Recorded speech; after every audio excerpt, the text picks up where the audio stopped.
최고의 남봉꾼으로 유명한 사람. 조선시대 최고의 남봉꾼이 최고의 사랑한다고요? 남봉꾼이자 최고의 나쁜 호색한. 남자. 그럼 나쁜 남자네. 아 조선시대 남봉꾼 허색하면 병광세밖에 떠오르니까. 진짜 없는데 킹은 왕족은 킹이죠. 아니잖아요. 그렇죠. 왕 중에 좀 그 있잖아요. 그 누구 있죠? 남봉꾼? 왕중의 막장이면 약간 연산군? 그렇죠. 그래 연상군이. 연산군 정도 또 그죠? 있는데 많아요. 이분들을 다 뛰어넘는 분들입니다. 그렇습니다. 뭐라고요? 이분들을 훌쩍 뛰어넘는 이야기를 듣다 보시면 아니 이게 뭐야 할 수 있는 사람이다. 정답은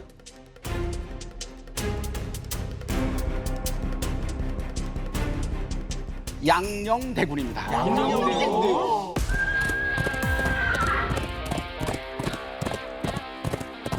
태종대왕의 첫째 아들이죠.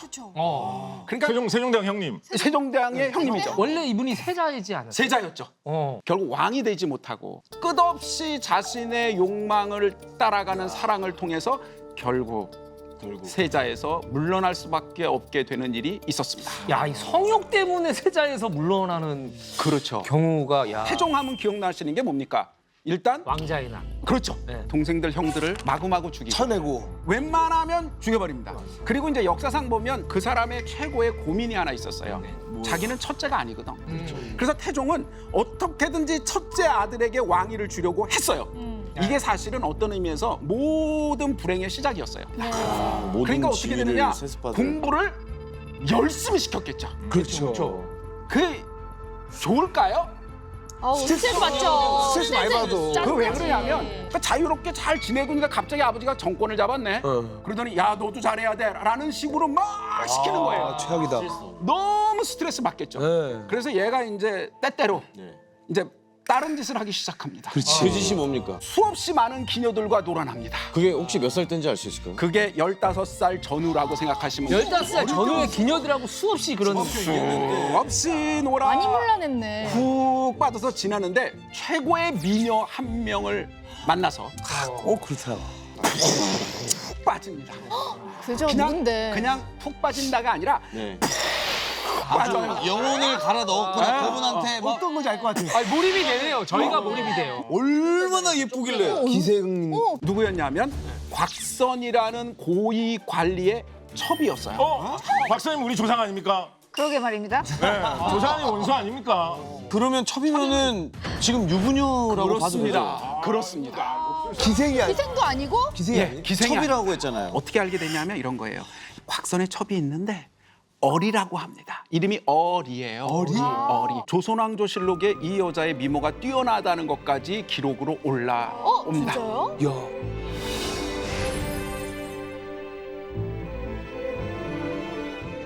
사실은 실록이라는 굉장히 중요한 기록에 자색이 있다고까지 말할 정도면 굉장히 탁월한 겁니다. 근데 그게 무슨 뜻이에요? 자색이 자색이 있다? 있다? 자태가 좀 예쁘다. 볼만하고 색이 예쁘다. 색, 얼굴이 조금 아주 미모가 뛰어나다 그런 뜻이죠.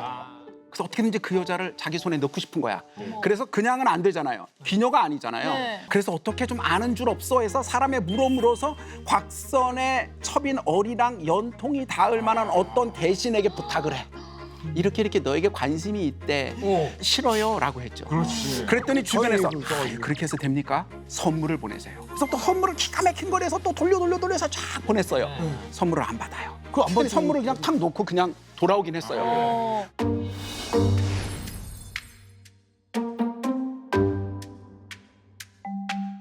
훅 빠져서 지나는데 이 곽선의 첩 어리가 곽선의 양자의 집으로 딱 가게 돼요.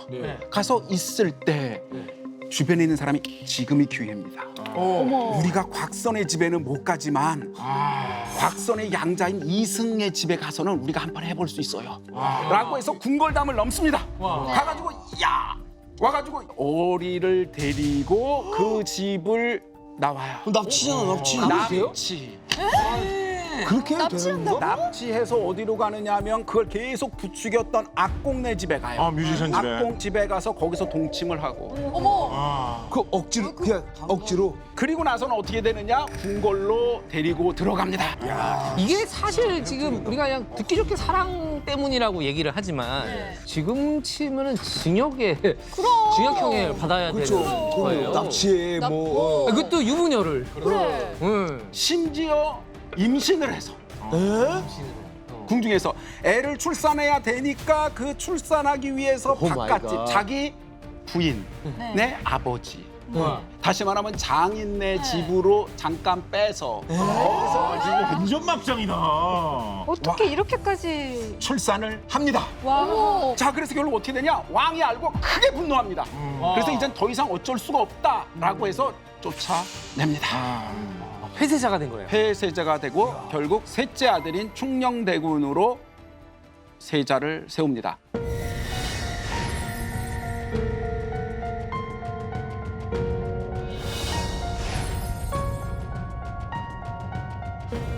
방금 우리가 생각해봤던 양녕대군의 그런 사랑이라고 하는 행동과는 정말 너무나 반대되는, 아, 반대되는. 정말 왕실에서도 단 한 명에 대한 사랑을 정말 가지고 지고지순하게 사랑했던 순정남이 있었는데 다음 주인공은 조선 최고의 로맨티스트, 바로 정조대왕입니다. 청조.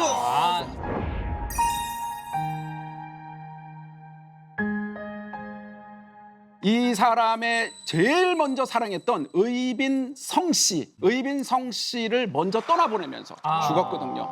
눈물로 쓴 제문이 있습니다. 자, 재성 씨가 한번 읽어주시죠. 네.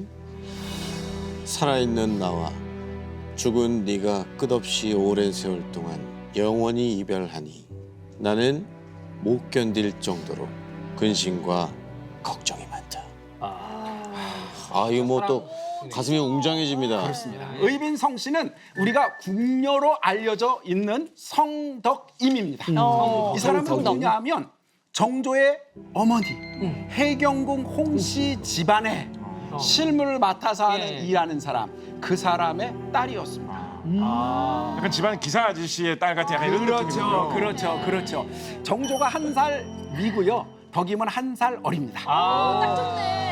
10살 즈음에 만난 소녀를 만났어요. 풋풋하다. 너무 예쁘겠다. 계속 갈 때마다 두 소년과 소녀가 무슨 말을 했는가 이런 걸 보면 정조가 이제 공부를 잘했거든요. 좋아했고, 그러니까 자기가 아는 수학도 좀 가르쳐주고, 술이죠. 술. 건강하네, 이런 것도 건강해. 가르쳐주고 이러면 금방 깨달아서 금방 반응하고 영특한 거예요.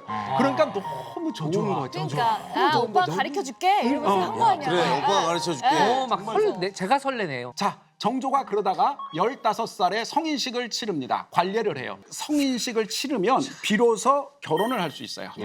그리고 비로소 그때부터 뭐가 가능하냐 하면 첩도 드릴 수 있습니다. 그래서 당연히 어떻게 됩니까? 딱 15살 성인식을 하자마자 덕임에게 프로포즈를 합니다.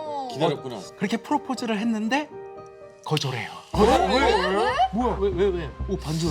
정조의 원래 정해진 왕비가 있죠. 네, 정실 왕비. 정실 당연히 있죠. 관례를 치르고 나면은 정실과 결혼하니까. 지금은 손자니까 세손이죠. 네. 그 세손의 왕비 세손빈. 세손빈께서 아직 아이를 낳지 못하시고 계신데 아 너무 착한 거 아니야? 이거 진짜? 이러고 나니까 정조는 그럼 어떻게 했느냐? 야, 이런 게 어딨어? 너 그럴 수 있어? 라고 할 수 있죠. 왕을 쫓는 거. 양녕대군 스타일이었으면 바로 납치죠, 이 상황에서. 그걸 거부한다는 게 있을 수 없는 일이죠. 그치. 그런데 정조는 순순히 그렇게 하는 것을 받아들입니다. 어머 뭐야 둘 다 뭐야? 모범생이야 둘 다. 야, 감히 궁녀가 네. 이 세손의 승은을 거절했는데 또 그 거절당한 이 정조는 그럴 수 있다. 저는 이해를 못하겠는데 조선 왕조에 27명의 왕이 있어요. 네. 유일해요. 왕비랑 나중에 후궁이 되는 여인이랑 약간 라이벌이잖아요. 네. 친구처럼 지낸 거. 정적이에요, 연적이에요, 이거. 사이가 좋아요. 일단 그 중전마마와 이제 그 성덕임이 일단 동갑이고 그러니까 친구였대. 같이 이제 궁에 들어온 시기도 비슷하고 하다 보니까 이 성덕임 입장에서 봤을 땐 친구가 불쌍한 거예요. 애도 못 낳고 하니까 카바 쳐준 거죠. 근데 어쩌면 또 한편으로 생각해보면 많은 궁녀 중에 한 명으로 그냥 살다가 가는 게 편하게 그냥 마음 그러니까 편하게. 모두가 다 승은을 입으면 몸은 편안해지고 신분은 오를 수 있겠지만 어떻게 혹시나 보면 더 휘말리고. 네, 더 정신적으로 고통스러운 부분이 있지는 않았을까. 저는 어떤 생각도 살짝 사실은 해보냐면 네. 성덕임 이분 원래 출신이 해경궁 홍씨 쪽 그쪽에서 일하는 사람이었잖아요. 네. 근데 해경궁 홍씨가 어떤 일을 겪었습니까? 그 남편이라는 사람이 획가닥해가지고 이상하게 돼가지고 뒤주로 들어가고 난리가 났어요. 그게 일이 잘 풀려가지고 살아남은 거지 까딱 잘못됐으면 그 집 집안이 몰살이거든요. 그렇죠. 근데 그거를 옆에서 본 거예요. 그걸 보면서 아 궁궐로 가도 남들이 다 부러워하고 부와 권력이 있다고 하지만 스텝 잘못 받으면 그냥 끝장이구나. 집안이 거덜나는구나. 그런 생각을 평소에 좀 아니, 많이 근데 했던 거 아닐까요? 이제 그게 문제가 뭐냐면은 이제 왕이 된 이후에 이제 정조가 승은을 내리겠다고 했는데 거절하죠. 죽여도 돼요. 아, 그러네. 어명을 거부한 거기 때문에. 그러니까 약간 목숨 걸고 거부하는 거거든요. 즐겨봐 이 채널.